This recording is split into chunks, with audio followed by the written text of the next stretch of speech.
Bien, seguimos amigos televidentes en este interesante conversatorio con nuestro equipo, doña Rosana, don Ezequiel y don Luis, de vuelta en Agenda Económica. En el segmento anterior, tanto Rosana como Luis hacían un comentario con relación al alza de los 200 puntos en la tasa interbancaria.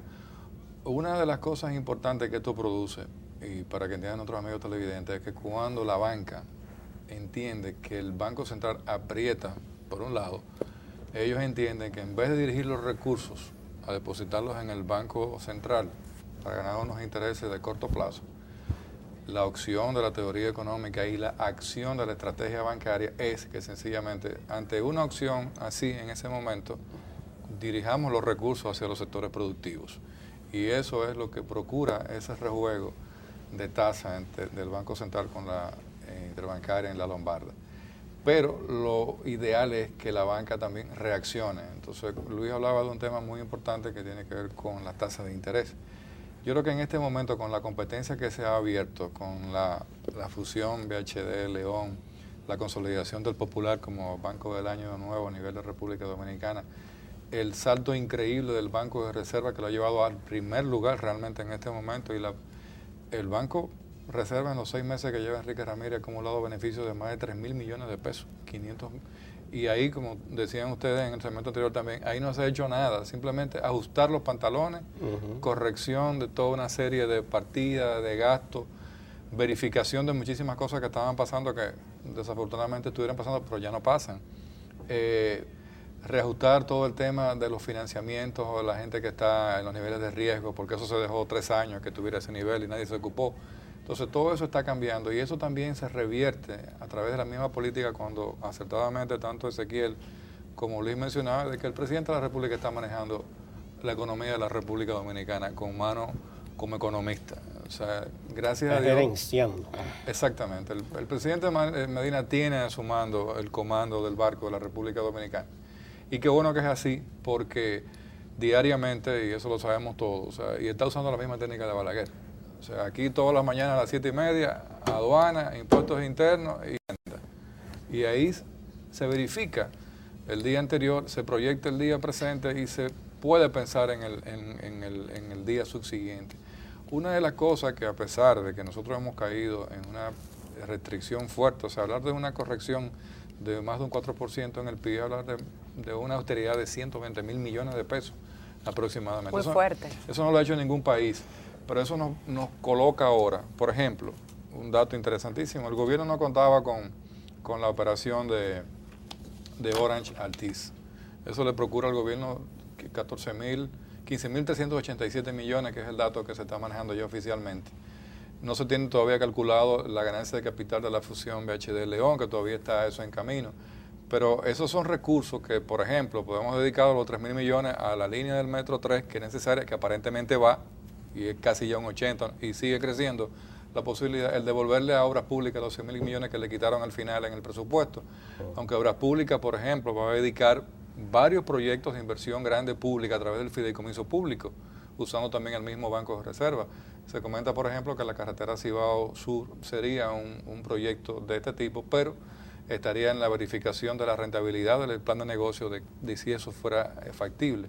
Yo he estado manejando datos, por ejemplo, con el tema de los peajes de Obras Públicas, Banco de Reserva, y es impresionante. O sea, los peajes es un gran negocio, pero fueron muy mal administrados. O sea, le procuran al Estado más de 1.000 millones, pero con un manejo a través del esquema que hay se puede producir, se puede pagar la emisión de un bono y se puede mantener las autopistas. Entonces, hay cosas... Porque esa es la ventaja del fideicomiso, que potencializa toda la... Exactamente, pero a nivel privado, nosotros sabemos que hay 100, 150 proyectos privados que están armando su fideicomiso. Entonces, eso va a arrancar desafortunadamente el gobierno no contará con ingresos adicionales por la operación de Tricón Altiz, porque fue una operación hecha en bolsa de valores y no genera beneficios a la República Dominicana. Pero está también un tema que hemos dejado, no hemos hablado en el programa, y es el sector minero. Hemos hablado y uno se ha dado cuenta, Ezequiel, nosotros hemos manejado muchísimo tiempo el tema de Barrick, el potencial de la mina, y lo que hoy sabemos es que sencillamente Barrick Gold Pueblo Viejo está sembrado sobre una de las riquezas más grandes del mundo de minerales.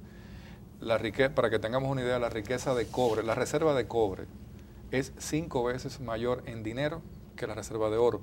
Sin embargo, solamente estamos hablando de oro. Entonces tenemos oro, plata, cobre, que son 250.000 millones, es decir, 590 millones de toneladas a 330 a la libra, da 250.000 millones, o sea, una locura. Todo eso se va a reflejar a pesar de que la proyección del adendum, con el cual yo no estoy hoy tan de acuerdo, que se hizo la negociación con Barrick, porque para mí lo que se hizo fue una gran operación en el sector energético y el balance no lo veo tan positivo desde el punto de vista de lo que podamos absorber o recibir como país a través de la operación de Barrick como un estado financiero y que deje con el PUM, con las exenciones, con todo el esquema que hay financiero y de ingeniería que nos deje grandes beneficios, sobre todo de que se partió de un precio promedio que nunca vamos a llegar de $1.600 la onza, porque la onza está a 1.230 en este momento. Entonces siempre va a ser un 90% del total de que se estaba proyectado. Pero lo que quiero decir es que con el tema minero, esa es la realidad de Barrick, pero tenemos otras explotaciones, otras propiedades que van a generar una gran influencia sobre la economía dominicana y ojalá que el gobierno sea inteligente con el tema minero, porque la racionalidad en el medio ambiente es posible y es factible, no es un cuco, o sea, como no han querido vender.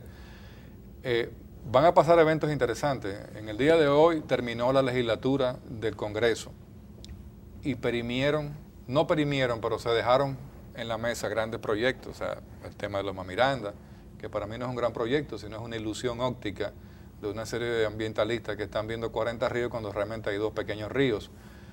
Cuando Loma Miranda va a explotar el 7% de esa propiedad y no va a desbaratar el 100% de unas lomas. Entonces hay muchas cosas que se manejan a nivel mediático que desafortunadamente tenemos que entender y ser responsables en agenda económica, que cuando hablamos de temas económicos no nos olvidemos que detrás de nosotros hay políticos jugando a lo contrario. O sea, no, lo que dice Rosana, Ezequiel y Luis, eso son ilusiones. Este país está dañado, esto está perdido, esto está lleno de corruptos, esto no sirve, este es el peor país del mundo, aquí no hay posibilidades, la inversión extranjera aquí es malísima, lo que ellos son unos corruptos, las remesas se cayeron, el turismo no va a crecer. Ese es lo que tenemos que enfrentar, pero la realidad nos dice que ellos están equivocados. Claro. Pero ellos están detrás de todo ese esquema, inclusive tratan hasta de propiciar un esquema de beneficio al mismo presidente, con tal de desnotar al presidente Fernández, pero al final van a tener que irse como opositores, porque yo estoy diciendo, bueno, pero ¿y cuándo la oposición va a ser oposición? Bueno, el tema de porque entonces todos van a votar por el PLD. El tema de la corrupción es un tema político. Exacto. Y se maneja políticamente. Exacto. Porque ninguno de los que critican la corrupción son más serios que los que están en el gobierno. Hay un tema que nosotros tenemos que tratar en este programa especial, por así decirlo, que es el tema de la deuda externa y deuda interna. En el gobierno pasado, uno no sabía por dónde el gobierno se endeudaba más, si por la parte interna o por la parte externa. En el año 2013, lógicamente, la deuda externa subió en términos absolutos y en términos con relación al Producto Interno Bruto porcentual. Sin embargo, en la interna yo vi o observé que hubo una altísima reducción de la deuda pública interna del gobierno. Antes veíamos cómo, bueno, de hecho Luis, cuando fue nombrado, fue precisamente para administrar lo que se llama la deuda pública, o sea, viceministro de Hacienda, director de deuda pública. Entonces, a nosotros nos gustaría ver, Luis, si tú tienes alguna opinión sobre cuál fue la política llevada por este gobierno para fines de que no aumentara la deuda pública interna y lógicamente ya con eso reduce los porcentajes de deuda general. Si tú tienes un déficit proyectado de 2.8% del PIB, eso significa 70.000 millones de pesos de déficit que tú tienes que financiar. O sea, es difícil y es realmente imposible tú evitar un crecimiento de la deuda en esas condiciones.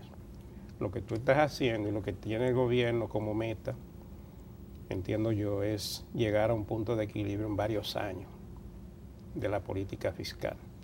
Cuando tú tengas una política fiscal equilibrada en términos primarios, ingresos corrientes, gastos corrientes equilibrados, tú no tienes necesidad de buscar financiamiento para cubrir un déficit.